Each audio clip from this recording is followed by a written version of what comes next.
तो आज हमारे साथ निकिता है। निकिता का निमसेट 2019 में ऑल ओवर इंडिया रैंक 178 आया था और इनको एनआईटी सूरत का अलॉट हुआ था, बट एनआईटी रायपुर इन्होंने चूज़ किया। एनआईटी रायपुर से इन्होंने एमसीए किया। एमसीए 5th सेमेस्टर में अभी हैं, मतलब एमसीए इनका चल रहा है और अभी इनका कैंपस प्लेसमेंट हो गया है बहुत अच्छी कंपनी में और बहुत ही बड़ा पैकेज भी मिला है इन्हें। 14.5 लाख का पैकेज है इनका। तो निकिता, सबसे पहले तो कॉन्ग्रेचुलेसन्स। और कैसा फील कर रही हैं आप ये जो आपको अचीवमेंट मिला है एक अच्छा पैकेज के फॉर्म में, तो कैसा आप फील कर रही हैं आप? I am feeling very happy. मुझे एक्चुअली एक अच्छी जॉब चाहिए थी कंपनी में, एमएनसीज़ में। एंड इस पूरे जर्नी में मेरे पेरेंट्स ने मेरा बहुत सपोर्ट किया है एंड इवन मेरे टीचर्स ने मुझे बहुत सपोर्ट किया है। एंड मुझे जिस चीज़ का आइडिया भी नहीं था कि एनआईटी में एमसीए होता है, वो मुझे कार्तिक सर के थ्रू पता चला एंड उनकी गाइडेंस से मेरा एनआईटी में एडमिशन भी हुआ एंड आज मुझे इतना अच्छा प्लेसमेंट भी मिला है। ओके। तो अब जैसा कि मैंने भी बताया आप लोगों को बच्चों की इनका 178 रैंक आया था, तो जब आपका ये रैंक आया और आपको सूरत कल मिला बट आपने रायपुर चूज़ किया, तो ऐसा क्या सर्कमटेंसेस हुआ उस टाइम पे कि आपने सूरत कल ना लेते हुए एनआईटी रायपुर से एमसीए करना समझा? और अगर आपने एमसीए किया तो आपको कहीं ऐसा फील होता है क्या कि कहीं कोई अपॉर्चुनिटी आपके हाथ से छूट गई, या फिर आपको लगता है कि ऑल इज़ ओके? एंड जब मुझे एनआईटी सूरत कल मिला, आई थिंक मुझे उस वक्त लगा कि मैं उस न्यू एनवायरनमेंट में जाने के लिए फ़िलहाल रेडी नहीं थी। इसलिए मैंने एनआईटी रायपुर चूज़ किया। मैं यहीं की हूँ और मुझे यहाँ पे फैमिली सपोर्ट भी मिला। मुझे बाकी जो एक नई जगह पे जाने पे जो प्रॉब्लम्स होती है मुझे वो सब फेस नहीं करनी पड़ी। मैं उसके लिए रेडी नहीं थी, तो मैंने यही एनआईटी रायपुर चूज़ किया। एंड मुझे यहाँ ऐसा कुछ डिफरेंस नहीं लगा क्योंकि यहाँ पे in terms of curriculum and placement बहुत इम्प्रूवमेंट हुआ है। Okay, great. मतलब आप ये बोलना चाह रहे हैं कि कोई बहुत ज़्यादा फ़र्क आपको नहीं लगता कि सूरत कल होते तो थोड़ा सा ज़्यादा हो जाता पैकेज या कुछ आपको एक्स्ट्रा अपॉर्चुनिटीज़ मिलती। मतलब आपने यहाँ पे मेहनत की और एक बहुत अच्छा जॉब लिया, बिल्कुल सही बात है। और रायपुर में आप हैं तो रायपुर से ये रहा कि आप उसी शहर में हैं। आप एमसीए के ड्यूरेशन में भी हमारे कॉन्टैक्ट में बनी रही, एकेडमी आती रही, तो उसको गाइडेंस भी प्रॉपर एक मिलता रहा कि कैसे एमसीए में और अच्छा परफॉर्म करना है। तो फाइनली कह सकते हो कि एंडिंग जो हमारी हो रही है वो बहुत हैप्पी हुई है, बहुत अच्छा प्लेसमेंट आपको मिला है और बिल्कुल आप सेटिस्फाई इस पैकेज से, right? I am really very satisfied. Okay, great. So अब बात करते हैं थोड़ी सी तुम्हारी निमसेट जर्नी के बारे में। तो निमसेट आपने कौन से ईयर में अपने करिकुलम में लेके आई थी, अपना ग्रेजुएशन के सेकेंड ईयर में या थर्ड ईयर में, या आपको निमसेट के बारे में कब पता चला, एक्मे एकेडमी के बारे में कब पता चला आपको, ये सब के बारे में थोड़ा बताइए। मैं जब सेकेंड ईयर में थी तब सर हमारे कॉलेज में आए थे। उन्होंने हमें बताया कि एनआईटी में भी एमसीए होता है। उसके बाद फिर मैंने जब मैं फाइनल ईयर में थी, मैंने ईयर के स्टार्टिंग में ही मैंने एकेडमी ज्वाइन कर लिया। एंड मैं फिर कॉलेज आवर्स के बाद एकेडमी आके निमसेट की प्रिपरेशन करती थी। एंड मेरे फाइनल एग्ज़ाम्स के बाद फिर मैंने अपना आवर्स इंक्रीज़ किया क्योंकि एग्ज़ाम्स पास थे। एंड मुझे मतलब मेरा ये उस वक्त पॉजिटिव अप्रोच था कि मुझे निमसेट क्लियर करना ही है, तो मैं इसकी फिर तैयारी में लग गई। ओके, मतलब आपने फाइनल ईयर के साथ ही निमसेट ज्वाइन किया, एक्मे एकेडमी में आके पढ़ाई की आपने और एक अच्छी रैंक आपने हासिल की। तो मतलब बहुत सारे बच्चों का डाउट होता है कि फाइनल ईयर के साथ कैसे मैनेज करें, तो फाइनल ईयर के साथ आपने कैसे मैनेज किया? कहीं ऐसा आपको भी फील हुआ कि एमसीए की प्रिपरेशन को क्विट कर देते हैं, ड्रॉप लेके करते हैं, या कभी ऐसा कोई फेस आया आपकी लाइफ में कि जहाँ पे आपको लगा हो कि मतलब लाइक मुझे फाइनल ईयर पे ज़्यादा फोकस करना चाहिए? कैसे मैनेज किया आपने दोनों को?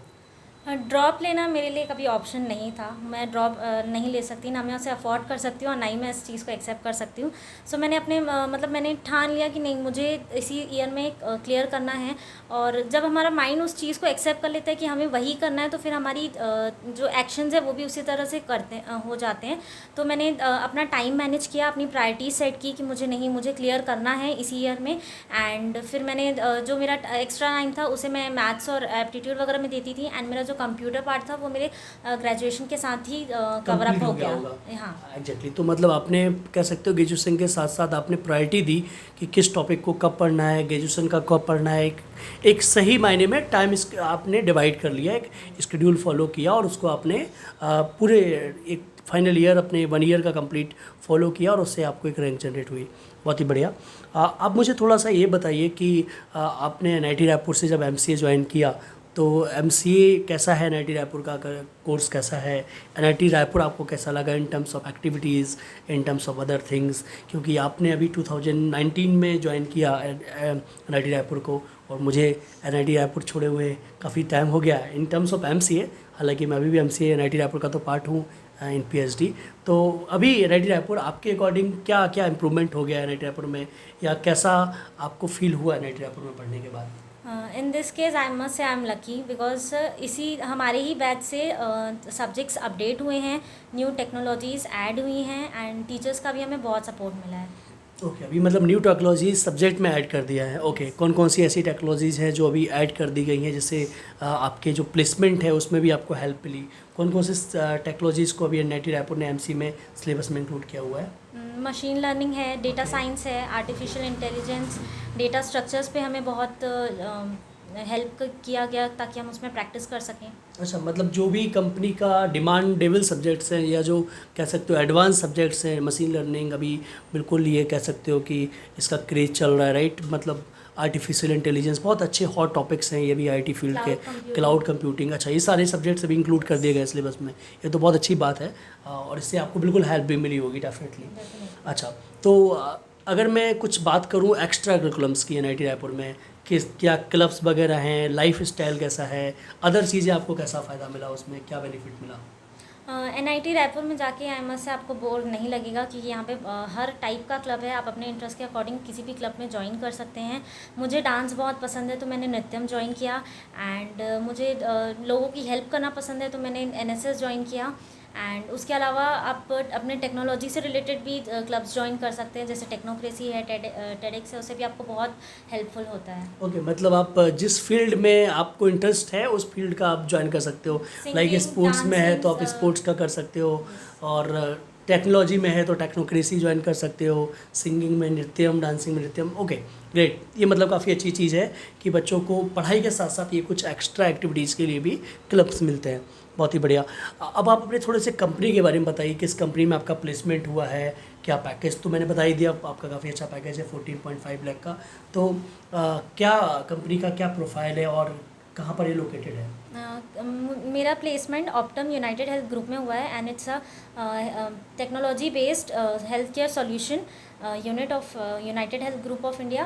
एंड मेरा पैकेज 14.5 है, एंड इसके जो लोकेशंस है वो मुंबई, हैदराबाद, बैंगलोर, नोएडा एंड गुड़गांव में। तो आप अभी कौन सा लोकेशन?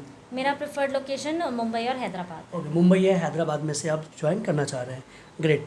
तो क्या कंपनी ने प्लेसमेंट राउंड कैसे लिया था? आप जब आप एमसीए कर रही थी अभी 5th सेमेस्टर जो भी आपका प्लेसमेंट हुआ, तो कंपनी के क्या प्लेसमेंट राउंड्स थे, कितने प्लेसमेंट राउंड्स थे, और क्या जर्नी रही कंपनी की, कंपनी में सिलेक्शन की जर्नी? मेरे प्लेसमेंट के टाइम यूजुअली मतलब there were 4 rounds. First round was online test which consist of aptitude and coding round, and उसके बाद फिर टेक्निकल इंटरव्यू था, एंड उसके बाद फिर मैनेजरियल इंटरव्यू था, एंड उसके बाद एचआर राउंड था। ओके मतलब पहला आपका जो था वो आपका रिटन राउंड, एप्टीट्यूड राउंड था।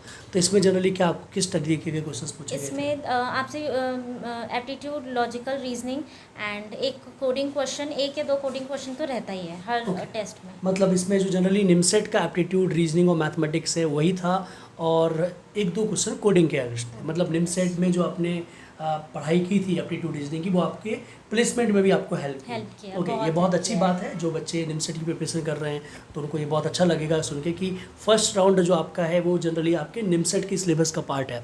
अच्छा जो फर्स्ट राउंड में कितने बच्चे अपीयर हुए थे एमसी से, अगर मैं बात करूँ, मतलब जो फाइट स्टार्ट हुई थी वो कितने बच्चों के बीच शुरू हुई थी? अराउंड 75 to 80, क्योंकि उसके पहले भी कंपनी आई थी और बहुत सारे बच्चों का 75-80 बच्चों ने इस कंपनी में पार्टिसिपेट किया था फर्स्ट राउंड में। और आफ्टर फर्स्ट राउंड कितने लोग एलिमिनेट हो गए, तो कितने लोग आगे फर्दर राउंड्स के लिए गए थे? ऑनलाइन टेस्ट के बाद अराउंड 20 to 25 स्टूडेंट्स सिलेक्ट हुए थे, तो जो इंटरव्यूज़ के लिए गए। Yes. ओके फाइनली फिर उसके बाद जाके 5 और 6 लोगों का आपका कैंपस प्लेसमेंट हुआ है। Okay great. तो मतलब आप समझ सकते हो कि कितने इंपॉर्टेंट होते हैं हमारे लिए कि 80 स्टूडेंट्स अपीयर हुए, और फर्स्ट राउंड ही हमारे लिए इतना इंपॉर्टेंट होता है कि उसी में से हम 50 स्टूडेंट्स आउट हो जाते हैं। तो चीज़ें आपके लिए बहुत ज़रूरी हैं, जो आप निमसेट में पढ़ रहे हो वो आपको सिलेक्शन भी दिलाएंगी और आपको वहाँ पे भी आगे लेके जाएंगी अगर आप एप्टीट्यूड और रीजनिंग्स में काफ़ी अच्छे रहेंगे तो। ग्रेट। अब थोड़ा सा आप क्या मैसेज देना चाहेंगे निमसेट एस्पिरेंट्स को, जो बच्चे निमसेट की तैयारी भी कर रहे हैं या करने का प्लान कर रहे हैं, सोच रहे हैं कब एक सही वक्त होता है निमसेट की तैयारी शुरू करने के लिए और कैसे पढ़ाई करनी चाहिए? क्या आपको लगता है कि कौन से ऐसे की पॉइंट्स हैं जो स्टूडेंट्स को फॉलो करना चाहिए? निमसेट एस्पिरेंट्स को मैं यही कहूँगी कि अगर आप फाइनल ईयर में भी हैं तो कोई प्रॉब्लम नहीं है, आप अपनी तैयारी स्टार्ट कर सकते हैं। सेकेंड ईयर में भी हैं तो आप साइड बाय साइड कर सकते हैं। आपकी जितनी ज़्यादा प्रैक्टिस होगी उतना ज़्यादा आपके लिए बेनिफिशियल होगा। एंड आप अपना एक टारगेट बना लीजिए कि आपको इसी ईयर में क्लियर करना है। आप अपने गोल्स को विजुअलाइज़ कर सकते हैं, उससे बहुत मोटिवेशन मिलता है। एंड आप कंसिस्टेंटली सर के लेक्चर्स को फॉलो कीजिए एंड ऑनेस्टली टेस्ट को दीजिए, अपने आप को सेल्फ इवैल्यूएट करिए एंड आपका जो भी वीक सेक्शन है आप उस पर काम कर सकते हैं। तो ईजिली मैनेज हो जाएगा, मतलब अगर आप फाइनल ईयर में हैं या सेकेंड ईयर में हैं और अभी आप प्रॉपर एक कह सकते हैं स्केड्यूल में पढ़ाई करते हैं, लेक्चर्स अटेंड करते हैं, टेस्ट देते हैं, एवल्यूट करते हैं अपने आप को, तो सिलेक्शन हो जाएगा। अच्छा, अब थोड़ा सा मुझे मैसेज उन बच्चों को भी दे दीजिए जो एमसी अभी कर रहे हैं, जो भी किसी एनआईटीज़ में पढ़ रहे हैं तो या करने जा रहे हैं अभी एमसी की शुरुआत अपनी, तो उन्हें किन चीज़ों पे, किन की पॉइंट्स पे फोकस करना चाहिए ताकि एक अच्छी जॉब उनको एमसीए के बाद मिले? एमसीए स्टूडेंट्स के लिए मैं यही कहूँगी कि आप अपने करिकुलम के सब्जेक्ट्स को प्लेसमेंट के पॉइंट ऑफ व्यू से भी पढ़ना स्टार्ट कर सकते हैं। वो आपके लिए फिर बाद में बर्डन नहीं होगा। एंड आप नई नई टेक्नोलॉजीज़ पे अपना इंटरेस्ट डेवलप करें एंड उस पर काम करें एंड कॉम्पिटिटिव कोडिंग करते रहिए, क्योंकि हर कंपनी के प्लेसमेंट में एक राउंड कोडिंग टेस्ट होता ही है और उसमें आपसे कॉम्पिटिटिव कोडिंग ही पूछेगा। ग्रेट, मतलब कॉम्पिटिटिव प्रोग्रामिंग पे भी बच्चों को फोकस करना चाहिए, न्यू जो टेक्नोलॉजीज आ रही हैं उस पर फोकस करना चाहिए और आप थोड़ा सा पढ़ाई के लिए सिंसियर बने रहें तो आपको ज़रूर एक बहुत अच्छी जॉब मिलेगी। थैंक यू निकिता, आपने ये एक्सपीरियंस शेयर किया, इससे काफ़ी लोगों को हेल्प मिलेगी और इसके लिए आपको once again congratulations. Thank you sir.